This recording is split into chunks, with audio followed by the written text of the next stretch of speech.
Hello VC. Just a short while back I made some videos that pertain to the flea markets, where I spent a number of years picking up records at the flea market. And so I thought I'd do a little bit of a follow-up video, because while I was collecting records at the flea market, I was also picking up a lot of records online. And predominantly during the flea market years, it was eBay, either through auctions or sometimes records are just put up for sale on eBay. And these were typically records that I was not finding in the wild, and so eBay is sort of like your last recourse. So let's just get into it, and I'll just show some records that I picked up during the flea market years, but picked up online. And we're going to start off with one, and this is Nothing But a Heartache by the Flirtations.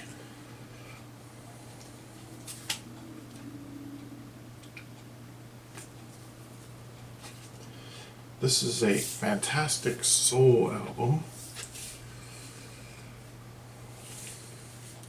I remember hearing this on the radio when I was a kid, and I really wanted to get this record.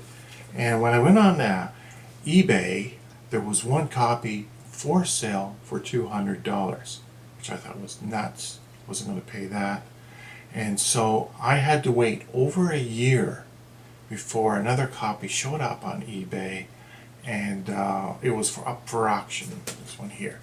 So I put in a reserve and won the auction and got the record.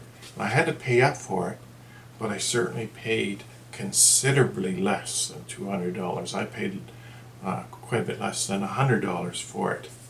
But the interesting thing is, so I had to wait over a year to see a copy come up for auction on eBay. It was on my watch list for over a year.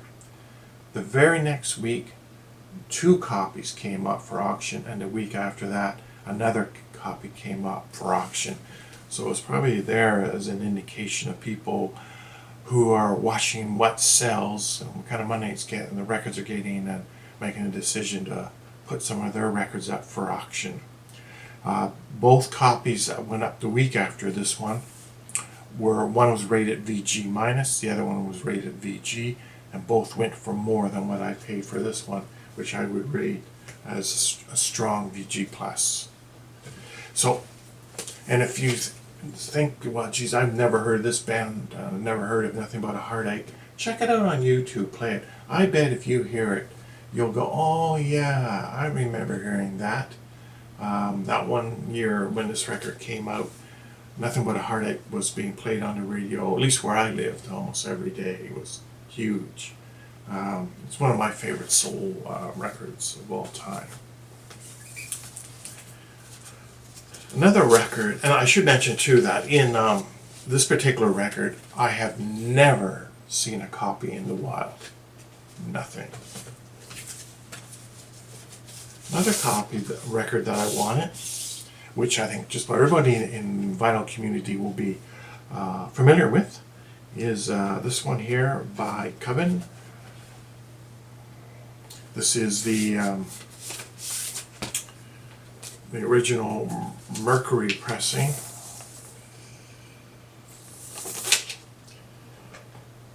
And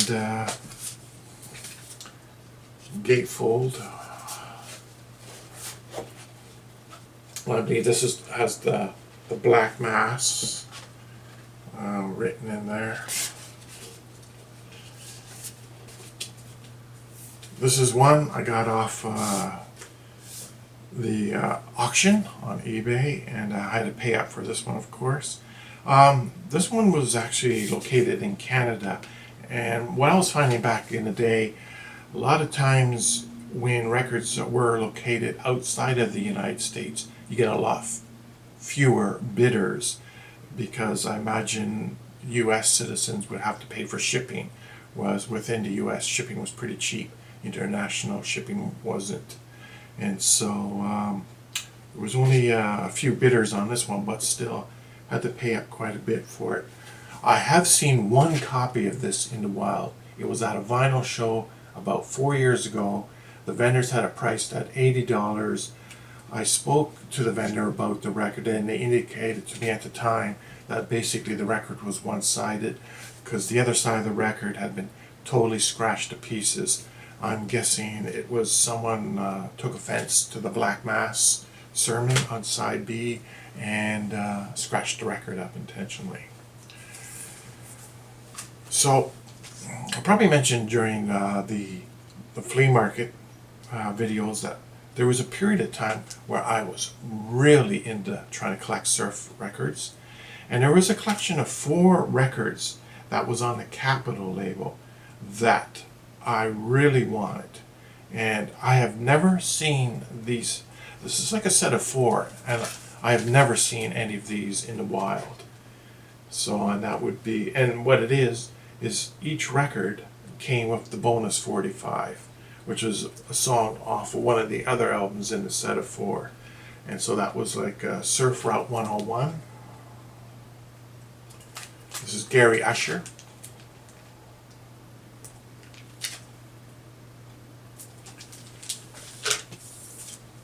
Surfing.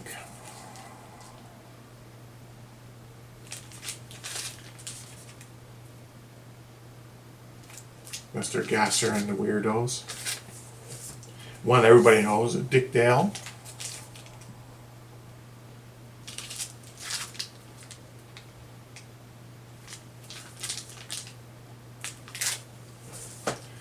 And finally, Jerry Cole. And this one, I got the record here. So these were all Capitol Rainbow pressings.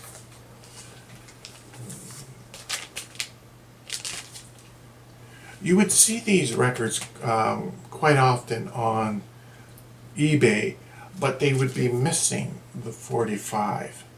And if that were the case, the records would either not sell at all in the auction or go for a very low price. But when they had the 45 and the record and 45 were in good shape, they could fetch quite a bit of money. And all of these records are stamped either promo, so it's like a hole punch, or free. So I don't know what was going on there, whether they are actually sold in retail or meant for the radio stations or what. But, so it took a while to get all 4, and on a couple cases they had to pay up a little bit. They're a bit expensive. For those of you who participate in the eBay auctions, have you ever bid on an item from a seller who was brand new, no feedbacks at all? I did. It was on this album right here. Seller, brand new to eBay, 0 feedbacks, and in the description box the only thing written was VG plus. So needless, I thought I'll take a chance. If I remember correctly, I think he set the starting price at $20. And at the time this was going for a bit of money, so 20 was reasonable. And I put in a bid of like 21 or something like that. And I got the record. I think only one other person bid on the album. And it paid off, the Yellow Jacket RVG Plus. But that's the first and only time I ever bid on an item where the seller was absolutely brand new. Sometimes when I wanted an album that was going for a bit of money, you look at an album that maybe had a little defect, which would discourage a lot of people. And here's an example of this one here. Them, Here Comes the Night. This one, when it came up for auction, had writing the number 10 in all 4 corners. So I think that discouraged a lot of people. There were very few bids on this one. So again, I put in a bid that was quite low, and I won the auction. When the record arrived, the record itself, the vinyl, was excellent, and I just sort of got that soft white eraser stuff and slowly worked away on the writing, and it came out pretty good. I could get rid of pretty much most of the writing, and so you had a very good album at a very cheap price. Back in the day, there was one album that was going for a bit of money, and that was Psychedelic. I always call it Psychedelic Drums, Psychedelic Percussion. It was the Hellbane album. And back at the time I was trying to get this one, it was going $50, $60 was pretty common if the record and jacket were in good shape. So a record came up for auction one day. It was on a weekday, and I put in a low bid. I think maybe $20, if that. And I won the auction. And in the case of all auctions, as soon as I win it, I paid for it. And just wait to get word that the record was going to be shipped. And after a few days, I didn't get anything back from the seller. And I went, geez, I wonder why he's taking a bit of time. And then finally he reached me, and he was saying to me, oh geez, I got the grading wrong on this. It's not really VG plus. It's more like a VG to VG minus. My spreadsheet got screwed up. So I'd like to refund your money.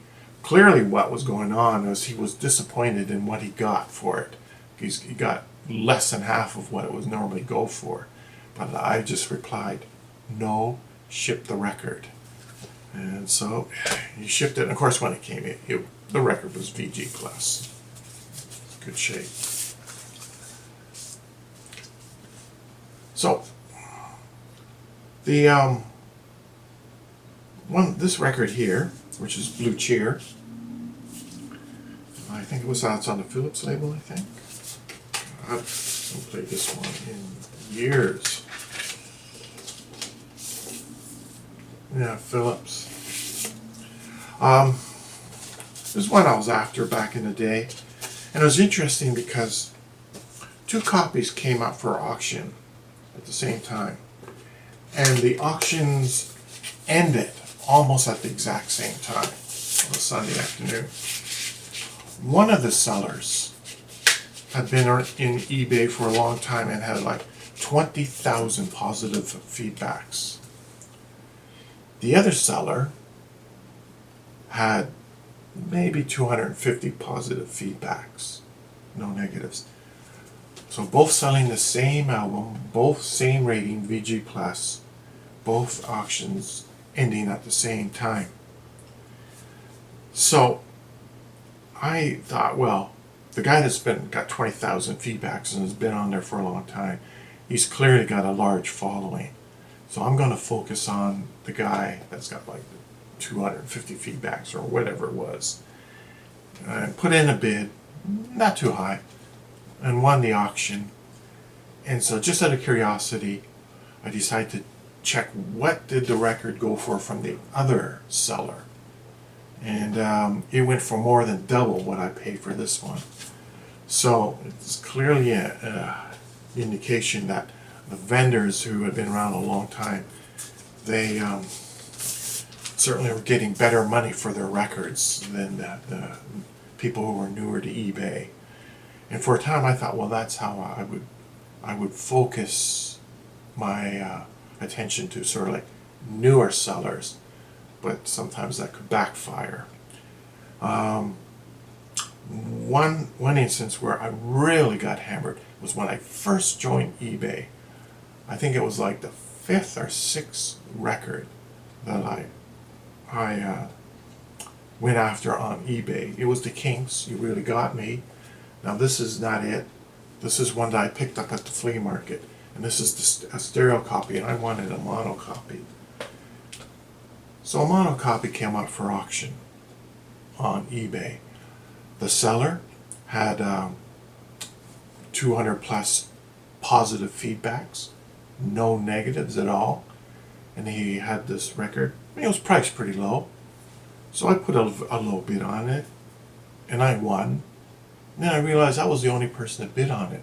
And right away that sort of rang some bells. I said, why was I the only person to bid on this? I got it for a really good price. Anyways, didn't think much more of it. The record arrived, and it was absolutely trashed.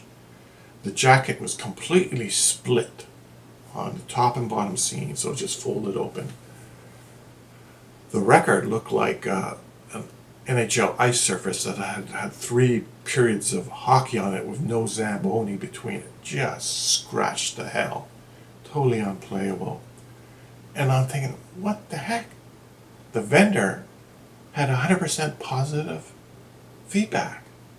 I went back and checked it out, and then I looked, what's he been selling? And then I realized he was selling like figurines and other things like that. He had never sold a record before, so he didn't know how to grade. I guess he was just copying what other record sellers were putting out. So I learned my lesson at that point. Only bid on records from individuals who specialize in records. Now, of course, I was a newbie then. I was like probably the 5th auction I participated in, and so I learned my lesson there. And actually, over time, on eBay, I actually got down to about 12 vendors, and I would only purchase from those 12 vendors towards the end of my eBay days, because I haven't been on eBay in years now. One record that I really wanted was this one here, Buddhist Reading, on the Stax Volt label.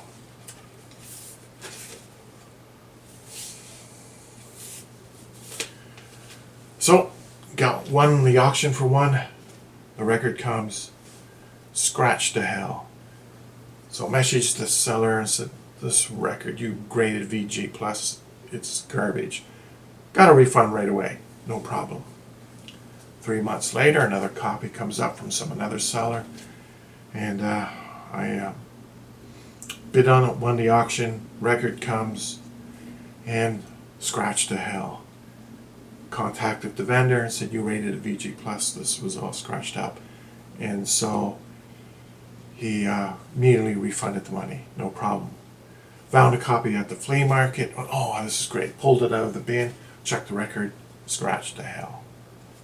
So at that point, I gave up and then just went for a store copy, the modern reissue. Never had any luck finding a clean copy of this record.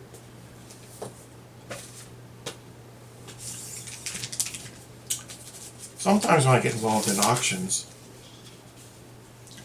I get sort of in a real frenzy. I remember there's one individual, he had 2 records that I really wanted. And he had a lot of good records, but 2 that I really wanted. And I said, well, I'm going to go for those 2 for sure, and then maybe something else. And so the auction started, and his records are spaced like 1 minute apart. As soon as the auction ended on one, and the next record would end in about a minute, the next one would end about a minute later. So he had to jump from one to one.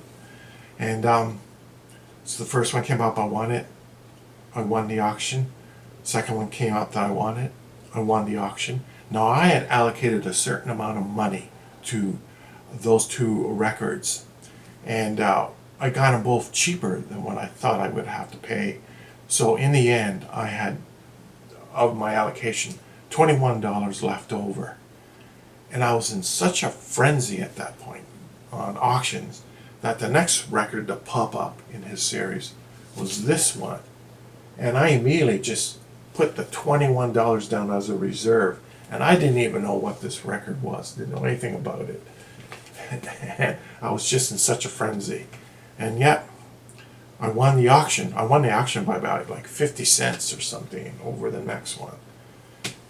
And then after I came to my senses, what did I just buy? Anyways, it showed up in the mail with the other two. And turned out a pretty good record. And I checked. I said, Jesus, I spent almost $21 on this record. And then I spent $21 on a $2 record. And turned out, no, it was a fair price. But I learned to sort of curb my enthusiasm at that point, sort of slow down and take it easy when involved in auctions.